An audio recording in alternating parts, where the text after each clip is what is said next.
अस्सलाम वालेकुम। आज जो हम अपना लेक्चर स्टार्ट करने वाले हैं वो है आपका सेंट्रल नर्वस सिस्टम पे। अब हमने इस जो चैप्टर में डिस्कस करना है वो क्या है, वो हमने सेंट्रल नर्वस सिस्टम की ड्रग्स को डिस्कस करना है। अब सबसे पहले हम देख लेते हैं कि सेंट्रल नर्वस सिस्टम में कौन कौन सी चीज़ें इंक्लूडेड है। तो बेसिकली सेंट्रल नर्वस सिस्टम में आपका क्या आ जाता है, आपका ब्रेन आ जाता है और आपका स्पाइनल कॉर्ड आ जाता है। अब ब्रेन एंड स्पाइनल कॉर्ड कि आपके मेन, आप कह लें ब्रेन, वो आपका ऑर्गन है जो कि रिस्पॉन्सिबल है सिग्नल रिसीव करने के लिए, उसे एनालाइज करने के लिए, इंटरप्रेट करने के लिए और फर्दर फिर मैसेज आगे सेंड करने के लिए। और स्पाइनल कॉर्ड एक रिले सेंटर के तौर पे काम करता है ब्रेन और पेरिफेरी के दरमियान में। जो सिग्नल्स आते हैं नर्व्स के थ्रू वो पहले स्पाइनल कॉर्ड में जाते हैं और फिर उसके बाद कहाँ जाते हैं, वो ब्रेन में एंटर करते हैं। ठीक है, और ब्रेन फर्दर फिर प्रोसेसिंग वगैरह करता है। ये जो आपका नर्वस सिस्टम है, जितने भी आपकी बॉडी में फंक्शंस हो रहे हैं हेड टू टो, उन सबको रेगुलेट करता है, उन सबको देखता है, विजुअलाइज करता है, इंटरप्रेट करता है और फर्दर रिस्पॉन्स के लिए ऑर्डर देता है। ठीक है, तो मेजर डिवीजन इसकी यही होती हैं। आपका central nervous system, peripheral nervous system. Peripheral nervous system में हमने ऑटोनॉमिक नर्वस सिस्टम को प्रीवियस लेक्चर्स में डिस्कस किया। अब हमने देखना है सेंट्रल नर्वस सिस्टम, उसकी कुछ डिजीजेस हम देखेंगे और हम देखेंगे कि इसमें कौन कौन सी ड्रग्स यूज़ हो सकती हैं। ठीक है, तो बेसिकली अगर हम सेंट्रल नर्वस सिस्टम की बात करें तो इसमें दो टाइप्स की ड्रग यूज़ होती हैं। एक आपके होते हैं सीएनएस डिप्रेसेंट्स और दूसरे आपके कौन से होते हैं, सीएनएस स्टिम्युलेंट्स। ठीक है, सीएनएस डिप्रेसेंट्स एंड सीएनएस स्टिम्युलेंट्स। अब मतलब ये है कि एक जो होंगे ड्रग्स एक टाइप की, वो सेंट्रल नर्वस सिस्टम को एक्टिवेट कर देंगी। जो दूसरी ड्रग्स होंगी वो आपके सेंट्रल नर्वस सिस्टम को डीएक्टिवेट कर देंगी। ठीक है, तो बेसिकली आपका जो बेसिक यूनिट है आपके सेंट्रल नर्वस सिस्टम का, वो आपके न्यूरॉन सेल्स होते हैं। और बेसिकली जो सिग्नलिंग हो रही होती है वो उसी, जो हमने पढ़ा कि न्यूरोट्रांसमीटर रिलीज होता है, साइनेप्स होते हैं, और उन्हीं के थ्रू बेसिकली टोटल जो आपकी ओवरऑल सिग्नलिंग है वो हो रही होती है। ठीक है, तो अब आपके ब्रेन में कुछ ऐसे पॉइंट्स होते हैं जिधर आपके न्यूरोट्रांसमीटर का जब लेवल इंक्रीज या डिक्रीज हो जाता है, इंक्रीज भी हो सकता है, डिक्रीज भी हो सकता है, तो उसके रिजल्ट में आपके पास डिफरेंट डिजीज कंडीशंस ओरिजिनेट होती हैं। और फिर उन डिजीज कंडीशन को कॉम्बैट करने के लिए, उन्हें रिस्टोर करने के लिए हम डिफरेंट जो है ड्रग्स या मेडिसिन आप कह लें वो यूज़ करते हैं। ठीक है, तो जिन्हें हम सीएनएस डिप्रेसेंट्स या सीएनएस स्टिमुलेंट्स बोलते हैं। अब डिप्रेसेंट्स जो हैं वो मोर फार्माकोलॉजिकली एक्टिव होती हैं, यूज़ होती हैं, इंपॉर्टेंट हैं क्योंकि वो ज़्यादा यूज़ की जाती हैं एज़ कम्पेयर टू स्टिमुलेंट्स। अच्छा, जो मेन आपकी ड्रग्स होंगी ना जो सेंट्रल नर्वस सिस्टम की प्रोसेसिंग में इन्वॉल्व हैं, वो ज़्यादातर जो है वो जो आपके न्यूरो का प्रोसेस है ना, कोई ना कोई प्रोसेस उसी के साथ ना इंटरलिंक होंगी। उसका जो मोड ऑफ एक्शन है वो न्यूरो के साथ ना इंटरलिंक होगा किसी ना किसी पॉइंट पर। अब जैसे कुछ ड्रग्स होंगी वो आपकी, हमने डिफरेंट स्टेप्स जैसे पढ़े थे आपकी, किसके, वो न्यूरोट्रांसमीटर की फॉर्मेशन के सबसे पहले प्रोडक्शन होती है, फिर स्टोरेज होती है, फिर रिलीज होता है, फिर उसके बाद उसका रीअपटेक होता है। तो ये जितने हमने स्टेप्स पढ़े थे, ये मेडिसिन भी उन्हीं किसी ना किसी स्टेप पे, जैसे आपकी प्रीवियस मेडिसिन एक्ट करी थी वैसे ही ये भी उन पे एक्ट करती हैं। और या तो उनकी ट्रांसमिशन को इंक्रीज कर देती हैं या डिक्रीज कर देती हैं। अच्छा, तो अब हमने जो इस चैप्टर में डिजीजेस को डिस्कस करना है उनमें आपके पास सबसे पहले आ जाती हैं न्यूरो डिजेनरेटिव डिजीजेस। अब न्यूरो डिजेनरेटिव डिजीजेस आपकी कौन सी हैं? न्यूरो, न्यूरॉन्स निकला है, डिजेनरेटिव, उनमें इशू आ जाए जब आपका न्यूरोनल डैमेज स्टार्ट हो जाता है, न्यूरॉन्स आप डिस्ट्रॉय होना स्टार्ट हो जाते हैं, तो ऐसे डिजीज को हम कहते हैं न्यूरो डिजेनरेटिव डिजीज, जिसमें न्यूरोनल डैमेज शुरू हो जाता है। नेक्स्ट जो ड्रग्स हैं वो आपकी कौन सी हैं? एंजियोलाइटिक्स। एंजियोलाइटिक्स होती हैं जो एनजाइटी वगैरह में यूज होती हैं। ठीक है, हिप्नोटिक्स की बात करें तो हिप्नोटिक्स वो ड्रग्स हैं जो कि स्लीप साइकिल से रिलेटेड होती हैं, स्लीप डिस्टर्बेंस से रिलेटेड होती हैं। फिर आपके आज पढ़ेंगे हम सीएनएस स्टिमुलेंट्स जो आपके सेंट्रल नर्वस सिस्टम को ड्रग्स एक्टिवेट कर देती हैं, उनके बारे में। फिर हम स्टडी करेंगे एंटी डिप्रेसेंट्स के बारे में, एंटी डिप्रेसेंट जो डिप्रेशन वगैरह में यूज़ होंगी। फिर उसके बाद हम पढ़ेंगे न्यूरोलेप्टिक्स। न्यूरोलेप्टिक्स कौन सी हैं? न्यूरोलेप्टिक्स बेसिकली आपकी जो साइकोमोटर इलनेसेस से लिंक्ड है, जो आपकी मेंटल डिसऑर्डर्स आ जाती हैं, उनमें जो हम मेडिसिन यूज़ करते हैं उन्हें न्यूरोलेप्टिक्स बोलते हैं। और आफ्टरवर्ड्स हमने पढ़नी है एंटी एपिलेप्टिक्स। एंटी एपिलेप्टिक्स जो कि हम एपिलिप्सी की कंडीशन में यूज़ करते हैं, जिसे हम मिर्गी भी बोलते हैं। तो सबसे पहले हमारी फर्स्ट ड्रग आ जाती है जो कि है आपकी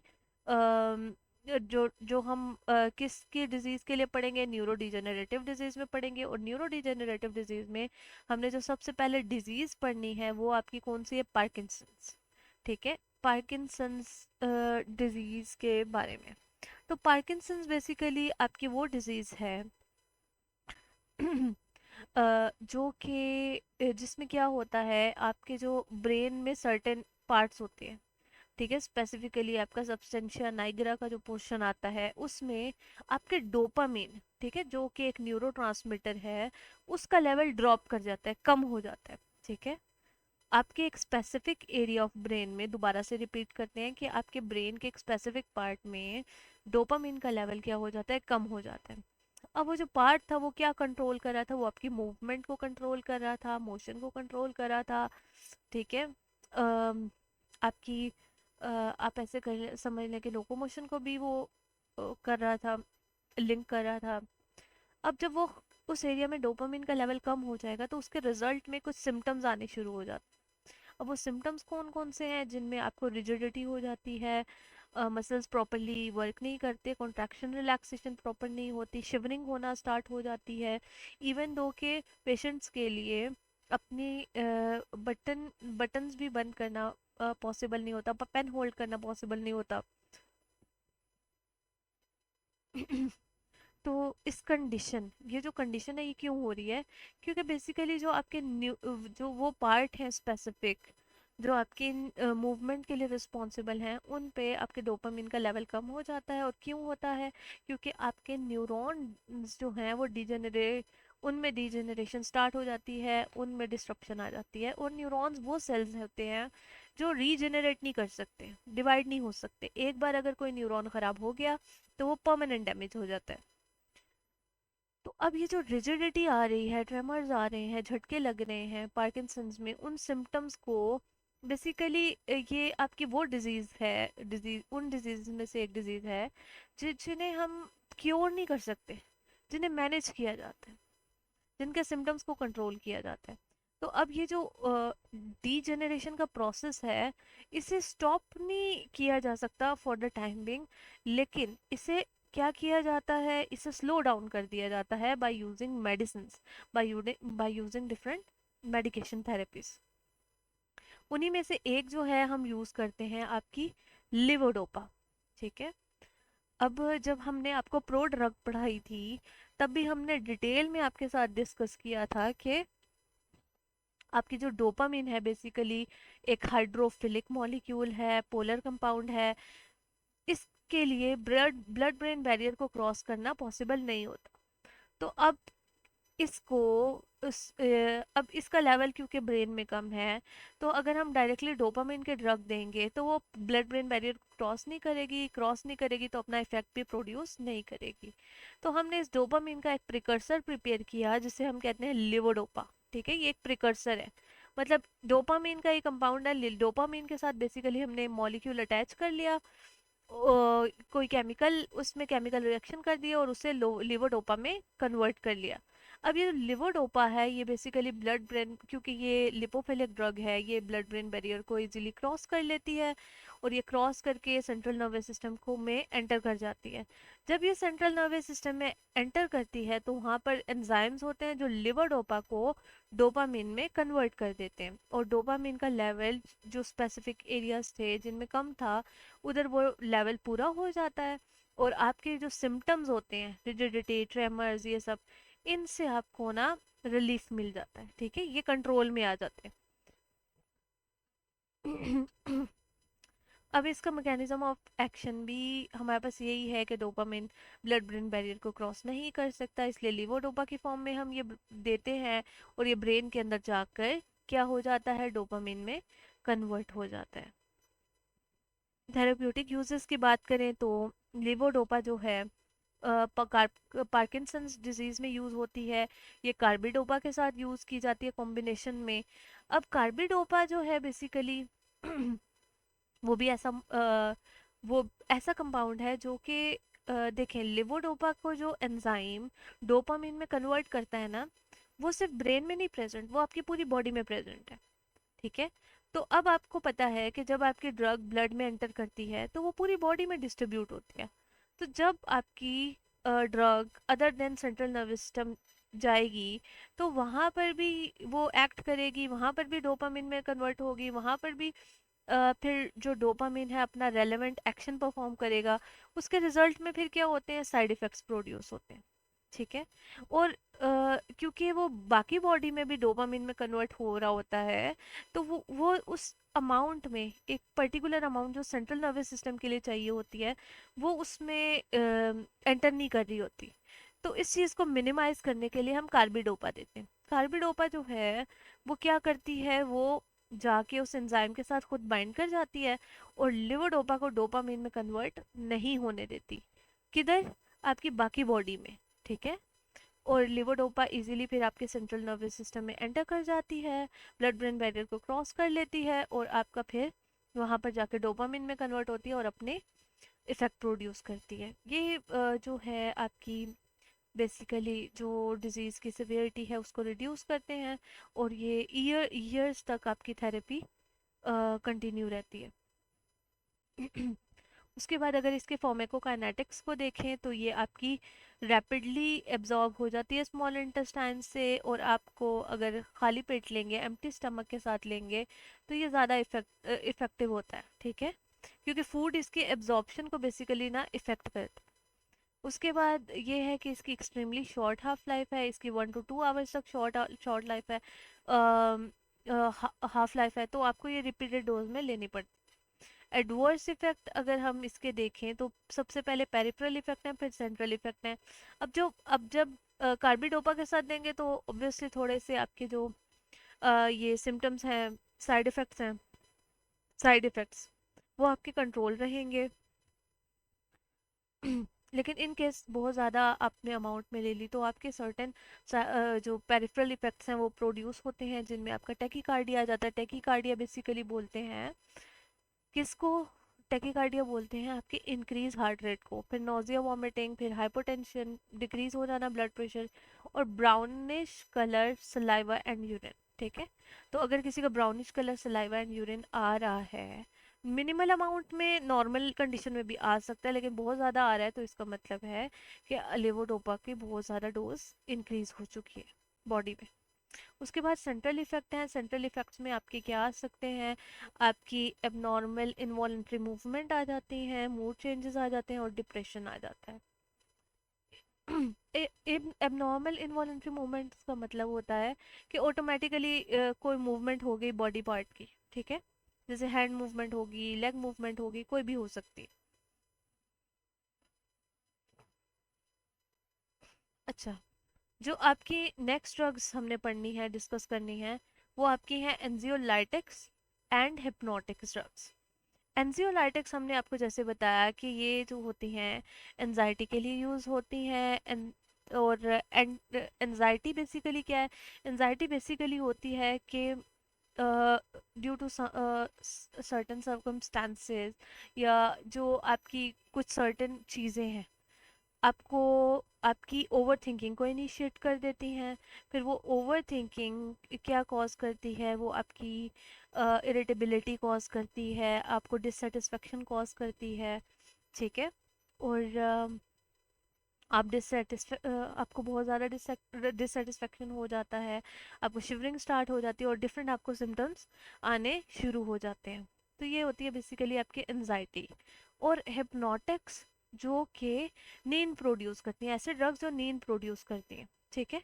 अगर किसी पेशेंट को नींद नहीं आ रही because of anything, either depression और आइदर एनजाइटी या कोई और रीज़न है, ठीक है, उसकी स्लीप साइकिल डिस्टर्ब है, तो उस केस में हम हिप्नोटिक्स यूज़ करते हैं। अब एंजियोलाइटिक्स जो एंटी एंजाइटी मेडिसिन हैं उनमें जो मेन हम पढ़ेंगे वो आपकी दो हैं, बेंजोडाइजेपिन्स और बारबिटूरेट्स। और जो अदर एंजियोलाइटिक एजेंट्स हैं उनमें आपकी आ जाती है बसपिरोन। तो इन्हें हम वन बाय वन देख लेते हैं। बारबिटूरेट्स की कंपैरिजन में अगर हम देखें तो बेंजोडाइजेपिन्स आपकी ज़्यादा यूज़ होती हैं, क्योंकि बेंजोडाइजेपिन्स के एज़ कम्पेयर टू बारबिटूरेट्स जो हैं साइड इफ़ेक्ट्स कम है, सेफर है एज़ कम्पेयर टू बारबिटूरेट्स। तो बेंजोडाइजेपिन्स बहुत ज़्यादा यूज़ होने वाली ड्रग्स हैं, एंजियोलाइटिक्स हैं, सेफर होती हैं, इफ़ेक्टिव भी होती हैं। मैकेनिज्म ऑफ एक्शन हम इनका देख लेते हैं अभी आगे। अच्छा, तो इनमें अगर एग्जांपल देखें तो जो आपकी एल्प वगैरह आ जाती है, लेक्सोटेनिल आ जाती है, क्लोनाजिपाम, ये जितनी ड्रग्स हैं ये सारी आपकी आ जाती है बेंजोडाइजेपिन्स में। अब इसका मैकेनिज्म ऑफ एक्शन कर लेते हैं, पहले हम डायग्राम देख लेते हैं। जिस तरह आपके बाकी रिसेप्टर्स होते हैं ना, उसी तरह सेल मेम्ब्रेन में ना एक रिसेप्टर होते हैं गाबा रिसेप्टर्स, उन्हें हम बोलते हैं गाबा गाबा रिसेप्टर्स। अब गाबा रिसेप्टर को गाबा रिसेप्टर क्यों बोलते हैं? क्योंकि जो उसका मॉलिक्यूल होता है ना, जो लाइगेंड मॉलिक्यूल होता है, नेचुरल मॉलिक्यूल होता है या नेचुरल न्यूरोट्रांसमीटर आप कह लें, वो गाबा होता है, ठीक है, गामा अमाइनो ब्यूटेरिक एसिड। अब वो गामा अमाइनो ब्यूटेरिक एसिड जो गाबा है वो आके जब गाबा रिसेप्टर पे बाइंड करता है, तो ये गाबा रिसेप्टर जो हैं आयन चैनल के साथ लिंक्ड होते हैं, वो आयन चैनल ओपन हो जाता है, ठीक है। अब वो आयन चैनल जो है वो बेसिकली क्लोराइड आयन चैनल है, chloride ion channel Cl negative. तो अब जो आपका क्लोराइड है वो बेसिकली एक एनोइन है। तो गाबा रिसेप्टर ओपन होने की वजह से आपका क्या होता है कि क्लोराइड आयंस की movement inside the cell start हो जाती है। अब मैंने आपको बताया था कि जो नॉर्मल आप अगर ट्रांसमिशन को देखें या नॉर्मल आपकी जो सेल्स की इन्वायरमेंट को देखें तो वो ये होती है कि आपकी जो इनसाइड है, इनसाइड द सेल, ठीक है, यानी कि साइटोप्लाज्म में आपका जो होता है नेगेटिव पोटेंशियल होता है, ठीक है, नेगेटिव आयंस की concentration as compare to outside वो ज़्यादा होती है। और इस कंडीशन को हम कहते हैं रेस्टिंग कंडीशन, जिसमें सेल्स समझ लें सोया हुआ इनएक्टिव है, ठीक है। अब जो ये नेगेटिव स्टेट है, जब इसमें पॉजिटिव चार्जेस की एंट्री हो जाती है तो उसे हम डीपोलराइजेशन बोल रहे थे, और हमने कहा था कि एक्टिवेशन हो जाती है, सेल की सेल काम करना स्टार्ट कर देती। फिर उसके बाद हमने कहा था कि एक रीस्टोरिंग फेज आता है जिसमें सेल वापस से रेस्टिंग की तरफ चला जाता है, ठीक है। अब एक और हम स्टेट पढ़ेंगे जिसमें क्या हो रहा है, जिसमें पॉजिटिव की जगह नेगेटिव चैनल ओपन हो रहे हैं और नेगेटिव आयन अंदर मूव कर रहे हैं। एक तो सेल पहले से नेगेटिव है, और नेगेटिविटी का मतलब है कि सेल सोया हुआ है रेस्टिंग पे। तो सेम एज दैट कि जब chloride ions inside the cell move करेंगे, ठीक है, तो इसका मतलब है नेगेटिव आयंस अंदर आ रहे हैं, तो नेगेटिव आयंस मजीद अंदर आ रहे हैं, तो इस कंडीशन को, इस मूवमेंट को हम बोलते हैं हाइपरपोलराइजेशन, ठीक है। तो ये हाइपरपोलराइजेशन होगी और आपका सेल फर्दर स्लीपिंग मोड में चला जाएगा, ठीक है। तो इस तरह से ये रिसेप्टर काम करते हैं। अब जो आपका ना एक रेगुलेशन चल रही होती है नॉर्मल बॉडी की, उसमें आपके जो दूसरे चैनल्स होते हैं, पॉजिटिव चैनल्स और नेगेटिव चैनल्स, ये एक बैलेंसिक वे में ना काम कर रहे होते हैं। अब जब भी गाबा रिसेप्टर्स एक्टिवेट होते हैं तो आप स्लीप की तरफ चले जाते हो, आपको नींद आ जाती है, क्योंकि आपके जो सेल्स हैं वो क्या हो जाते हैं, वो स्लो डाउन हो जाते हैं। जो उस सेल ने काम करना है वो काम करना एक तरह से स्टॉप कर देते हैं। तो आपकी ये ड्रग्स क्या करती हैं, जो बेंजोडाइजेपिन्स हैं या बारबिटूरेट्स हैं, इनके ना उसी गाबा रिसेप्टर पे डिफरेंट साइट्स हैं जहाँ पर ये ड्रग्स बाइंड करती हैं। अब जैसे आपकी बेंजोडाइजेपिन्स हैं उनकी अलग साइट है, जो बारबिटूरेट्स हैं उनकी अलग साइट है, मतलब वो दोनों जो हैं बाइंड गाबा रिसेप्टर पे ही करनी है, लेकिन अदर देन गाबा बाइंडिंग साइट पे करेंगी। और फिर इसके रिजल्ट में क्या होता है, अगर हम बारबिटूरेट्स और जो आपकी बेंजोडाइजेपिन्स हैं उनके मैकेनिज्म ऑफ एक्शन में डिफरेंस देखें, तो ये है कि बारबीचूरेट्स जो हैं वो आपका जो ड्यूरेशन होता है ना इन क्लोराइड आयन चैनल की ओपनिंग का, उसको इन्हेंस कर देता है। ये गाबा बाइंडिंग को एक तो इन्हेंस करते हैं, ठीक है। और जो आपका ड्यूरेशन ड्यूरेशन है ओपनिंग ऑफ चैनल का, उसको इन्हेंस करता है, ठीक है। कौन ड्यूरेशन को इन्हेंस करता है? बारबीचूरेट्स। और बेंजोडाइजेपिन्स क्या करते हैं? फ्रीक्वेंसी को इंक्रीज करते हैं, फ्रीक्वेंसी ऑफ ओपनिंग को। मतलब अ, ऐसे समझ लें कि बार बार गाबा आके बाइंड करेगा और बार बार चैनल ओपन हो जाएंगे, ठीक है। ये होती है फ्रीक्वेंसी। जो जबकि जो बारबीचूरेट्स हैं वो क्या कर रहे हैं, ज्यादा टाइम तक उसे ओपन रखने में हेल्प करेंगे, ठीक है। दोनों में इतना सा डिफरेंस है। और सेकंड डिफरेंस क्या है कि इन अलग साइट्स पे जाकर बाइंड करते हैं। बेंजोडाइजेपिन्स की अलग साइट है गाबा रिसेप्टर पे, बारबीचूरेट की अलग साइट है गाबा रिसेप्टर पे, ठीक है। काम एक ही कर रहे हैं, क्लोराइड चैनल की ओपनिंग कर रहे हैं जिससे chloride ion inside the cell move कर रहा है और हाइपरपोलराइजेशन हो रही है और सेल मजीद रेस्टिंग फेज में चला जाता है। अब एनजाइटी की अगर हम फिर फर्दर बात करें तो एनजाइटी में यही है कि आपकी जो आप ऐसे समझ लें कि जो आपकी साइनेप्टिक ट्रांसमिशन है वो ज़्यादा हो रही है, ब्रेन ज़्यादा काम कर रहा है, ज़्यादा आप ओवर थिंकिंग कर रहे हैं, ज़्यादा आपकी स्टिम्युलेशन हुई है। तो उसे काउंटर करने के लिए, उसे स्लो डाउन करने के लिए बेसिकली हम ऐसी मेडिसिन यूज़ करते हैं जो आपके सेंट्रल नर्वस सिस्टम को थोड़ा डिप्रेसिव मोड में लेके आ सके, ठीक है, उसे थोड़ा डिप्रेस कर सके। तो इसमें हम फिर ये बेंजोडाइजेपिन्स या बारबिटूरेट्स या बसपिरोन वगैरह यूज़ करते हैं। तो इसका मैकेनिज्म ऑफ एक्शन यही है कि बेंजोडाइजेपिन्स के क्या करती हैं, गाबा रिसेप्टर पे बाइंड करती हैं और ये मॉड्यूलेट करती हैं गाबा गाबा जो गाबा मॉलिक्यूल की बाइंडिंग साइट्स है उससे उसके अलावा जो साइट्स होती हैं उस पे जाके बाइंड करती हैं। और इम्पॉर्टेंट चीज़ क्या है बेंजोडाइजेपिन्स की बताई है मैंने, कि वो उसके frequency of opening of chloride channel को इंक्रीज करती हैं, ठीक है। ये इसका मेन मैकेनिज्म ऑफ एक्शन है। अब ये किस किस डिसऑर्डर में यूज होती हैं? एंजाइटी को रिड्यूस करती हैं, लो डोजेस पे अगर आप देंगे बेंजोडाइजेपिन्स तो वो एंजियोलाइटिक्स के तौर पे काम करेंगी, एंजाइटी को रिड्यूस करेंगी। किस तरह से? बाय इनहेंसिंग गाबानर्जिक ट्रांसमिशन, के गाबानर्जिक ट्रांसमिशन यानी कि क्लोराइड आयन चैनल की ट्रांसमिशन को इनहेंस करके इंक्रीज करके। दूसरा जो है वो है सिडेटिव एंड हिप्नोटिक एक्शन। अगर आप बेंजोडाइजेपिन्स को थोड़ी सी ज़्यादा डोज में दोगे तो वो हिप्नोटिक इफेक्ट भी प्रोड्यूस करती है, यानी कि उनसे नींद भी आती है, ठीक है। उसके बाद मसल रिलैक्सेंट है, कुछ जो है ये एनेस्थीसिया वगैरह के साथ यूज़ भी की जाती है बेंजोडाइजेपिन्स हाई डोजेज में, तो सो दैट आपके स्केलेटल मसल को रिलैक्स किया जा सके। थेराप्यूटिक यूज़ में भी यही आता है, एनजाइटी ट्रीटमेंट में यूज़ होती हैं। कौन कौन सी आपकी जर्नलाइज एनजाइटी डिसऑर्डर आ गई, social anxiety disorder. Social anxiety disorder क्या होती है? मतलब आप सोशल गैदरिंग्स में जा रहे हैं, आप स्कूल में जा रहे हैं, आप क्लास में हैं, या आप जहाँ पर भी कोई सोशल इंटरेक्शन आ रहा है उसमें आपको एनजाइटी होना शुरू हो जाए, ठीक है। फिर एक होती है परफॉर्मेंस एनजाइटी, किसी काम को करते टाइम, मतलब जैसे आपकी प्रेजेंटेशन है या आपका कोई एग्जाम है उसमें आपको एनजाइटी स्टार्ट हो जाती है और आप नॉर्मल वर्किंग नहीं कर सकते। ये ड्रग्स ये ड्रग्स जो नॉर्मल एवरीडे का स्ट्रेस है उसको रिड्यूस करने में हेल्प आउट नहीं करती, ये आपको शॉर्ट टाइम पीरियड के लिए दी जाती हैं so that you are not getting addicted to them, ठीक है। उसके बाद आपकी आ जाती है मस्कुलर डिसऑर्डर्स।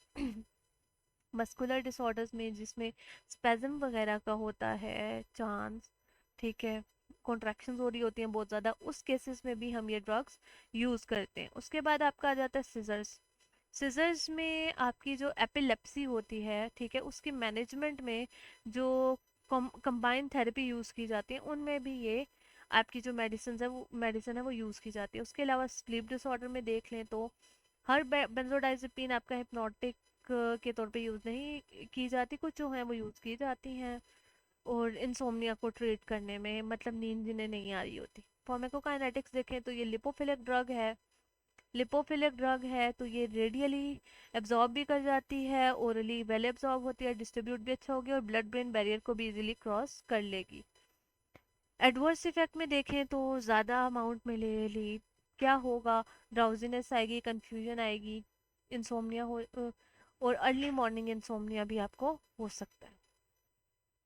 अच्छा, उसके बाद जो सेकंड है वो है बारबिटूरेट्स। बारबिटूरेट्स में क्या होता है, मैकेनिज्म ऑफ एक्शन वही हमने पहले डिस्कस कर लिया कि ये आपकी गाबा रिसेप्टर पे बाइंड करती हैं और गाबानर्जिक ट्रांसमिशन को इन्हेंस करती हैं। कैसे करती हैं, ये प्रोलॉन्ग कर देती हैं आपकी opening of GABA GABA receptors, ठीक है। प्रोलॉन्ग करती हैं किसको, ओपनिंग ऑफ गाबा रिसेप्टर को। उसके बाद ये किस किस केस में यूज़ हो सकती हैं लो डोजेस में अगर हम देखें तो ये बारबिटूरेट्स आपका सिडेटिव इफेक्ट प्रोड्यूस करती हैं। सिडेटिव इफेक्ट का मतलब होता है काम काम करेंगी आपको, ठीक है, कामिंग इफेक्ट देंगी, आपकी जो एंजाइटी वगैरह है, एक्साइटमेंट है, उसको रिड्यूस कर देंगी। अगर उससे थोड़ी सी हाई डोज की तो हिप्नोसिस करेंगी, हिप्नोसिस मतलब नींद आ जाएगी। उससे थोड़ी सी ज़्यादा डोज कर दी तो आपको एनेस्थेटिक इफेक्ट देंगी, यानी कि आपको पेन की सेंसेशंस या फीलिंग्स जो है वो आना बंद हो जाएंगी। उसके बाद अगर फर्दर डोज इंक्रीज होती है तो फिर आपकी कोमा में भी जा सकते हैं और डेथ भी हो सकती है। तो वेरियस डिग्री ऑफ डिप्रेशन ये कॉज कर सकती है। और डोज डिपेंडेंट एक्शन ये करती हैं, dose dependent respiratory depression cause करती हैं बारबिटूरेट्स आपकी, ठीक है। ये आपका क्या कर देती हैं, ये आपका जो बेसिकली सेंटर होता है, रिस्पायरेटरी सेंटर, ठीक है, उस पे इफेक्ट कर देती हैं। तो आपको फील ही नहीं होता कि आपकी बॉडी में हाइपोक्सिक कंडीशन है। मतलब हाइपोक्सिया बेसिकली बोलते हैं ऑक्सीजन डेफिशिएंसी को। अगर आपकी बॉडी में ऑक्सीजन डेफिशिएंसी है या आपके कार्बन डाइऑक्साइड का लेवल बहुत बढ़ गया है, तो वो इस चीज़ को बेसिकली आपके ब्रेन के सर्टेन पार्ट्स हैं वो डिटेक्ट करते हैं और आपके ब्रीदिंग रेट को नॉर्मल रखते हैं, ठीक है। तो अब इन्होंने क्या किया, बारबिटूरेट्स ने उस सेंटर को ही जाके ब्लॉक कर दिया, वो काम ही नहीं कर रहा। अगर वो काम ही नहीं कर रहा तो आप सेंस ही नहीं कर सकेंगे कि आपकी बॉडी को की रिक्वायरमेंट क्या है। कार्बन डाइऑक्साइड का इधर लेवल ज़्यादा तो नहीं हो गया। तो इस तरह से ये रिस्पायरेटरी डिप्रेशन कॉज करती हैं और रिस्पायरेटरी डिप्रेशन की वजह से अल्टीमेटली आपको क्या हो सकता है, आपकी डेथ हो सकती है। अच्छा, उसके बाद जो है आपका थेरेप्यूटिक यूज़ देखें तो एनेस्थीसिया के तौर पे आपका देते हैं। इसमें भी आपकी जो शॉर्ट एक्टिंग है, ठीक है, जो शॉर्ट एक्टिंग है, बल्कि अल्ट्रा कुछ इसमें शॉर्ट एक्टिंग होती है, कुछ होती है अल्ट्रा शॉर्ट एक्टिंग। तो एनेस्थीसिया के तौर पे थायोपेंटाल दी जाती है जो अल्ट्रा शॉर्ट एक्टिंग बारबिटूरेट की क्लास में आती है। ये इंट्रावेनस दी जाती है आपके एनेस्थीसिया के साथ। उसके बाद एंटी कन्वल्सेंट, इसका मतलब होता है कि कन्वल्जन्स बेसिकली झटके लगने को कहते हैं, ठीक है। तो ये जिस तरह आपके सिजर्स आ जाते हैं किस में, आपकी एपिलेप्सी वगैरह में और इन सब कंडीशंस में, ठीक है, स्टेटस एपिलेप्टिकस आ जाता है, इक्लेम्सिया आ जाता है। इन सब के मैनेजमेंट में आपकी बारबिटूरेट्स बाकी मेडिसिन के साथ यूज़ की जाती हैं। जो आपकी इक्लेम्सिया होती है ये आपकी वो कंडीशन होती है जिसमें जो प्रेग्नेंट फीमेल्स हैं अगर उनका ब्लड प्रेशर बहुत हाई रह रहा है तो अल्टीमेटली ना उनको सीजर्स होना भी स्टार्ट हो जाते हैं। काफ़ी लाइफ थ्रेटनिंग कंडीशन होती है, उसकी भी आपकी जो मैनेजमेंट है उसमें आपकी ये बारबिटूरेट्स यूज़ की जाती हैं। अच्छा, उसके बाद आपकी आ जाती हैं एनजाइटी में भी यूज़ की जाती हैं। आपकी नर्वस टेंशन और इंसोम्निया से रिलीफ देती हैं। फार्माकोकाइनेटिक्स अगर हम इसकी देखें तो ये ओरली वेल एब्जॉर्ब्ड है, वाइडली डिस्ट्रीब्यूट हो जाती है बॉडी में। मेटाबॉलिज्म देखें तो इसका कहाँ होता है, लिवर में होता है और एक्सक्रीशन इसकी यूरिन के थ्रू होती है। एडवर्स इफेक्ट देख लेते हैं। एडवर्स इफेक्ट में इसके ड्राउजीनेस है, इम्पेयर्ड कंसंट्रेशन, मतलब फोकस करने में इशू आता है। मेंटल और फिजिकल स्लगिशनेस, स्लगिशनेस का मतलब होता है आप लेथार्जिक सा डल सा फील करते हो, ठीक है। ट्रेमर्स हो सकते हैं, झटके लग सकते हैं, एनजाइटी हो सकती है, वीकनेस, रेस्टलेसनेस, नोजिया, वॉमिटिंग, और ज़्यादा अमाउंट में ले लिया तो आपकी डेथ भी हो सकती है। उसके बाद आपकी जो लास्ट ड्रग है आपकी एंजियोलाइटिक्स में वो बस्पिरोन है। बस्पिरोन बेसिकली आपके जर्नलाइज एंजाइटी डिसऑर्डर में यूज़ होती है। जर्नलाइज एंजाइटी डिसऑर्डर मतलब आपकी किसी भी जर्नल कंडीशन में, आपकी इवन आपकी घर में भी हो सकती है, आपके स्कूल में हो सकती है, आप कोई भी वर्किंग प्लेस है, कोई भी सोशल सोशल प्लेस है, या फिर आपका नॉर्मल रूटीन वर्क है, किसी भी टाइम आपको ना एनजाइटी हो सकती है, ओवर थिंकिंग स्टार्ट हो सकती है, आपके लेवल्स जो न्यूरो के लेवल हैं सेंट्रल नर्वस सिस्टम में वो चेंज हो सकते हैं, ठीक है। तो उस केस में ये यूज़ की जाती है। अब जो बस्पिरोन है जैसे बाकी इन दोनों की तो मसल रिलैक्सेंट प्रॉपर्टीज भी थी, एंटी कन्वल्सेंट प्रॉपर्टी भी थी, लेकिन बसपीरॉन की ये प्रॉपर्टीज नहीं है, वो जस्ट एंजियोलाइटिक है। ठीक है। और एडवर्स इफेक्ट उसके क्या है, हेडेक हो सकता है, डिजीनेस हो सकती है, नर्वसनेस हो सकती है। अगर बसपीरॉन का हम मैकेनिज्म ऑफ एक्शन देखें तो ये बेसिकली आपके सेरोटोनिन जो होता है ना, आपका न्यूरोट्रांसमीटर, उसके लेवल को डिक्रीज करता है आपके ब्रेन में। ठीक है। ये 5-HT1A रिसेप्टर्स पे एक्ट करता है, उस पे बाइंड करता है और उन्हें ब्लॉक करता है, इनहिबिशन कॉज करता है, और इसके रिजल्ट में जो आपका सेरोटोनिन की वर्किंग है उसको डिक्रीज करता है। ठीक है। और इन दिस पे ये एनजाइटी से आपको रिलीफ देता है।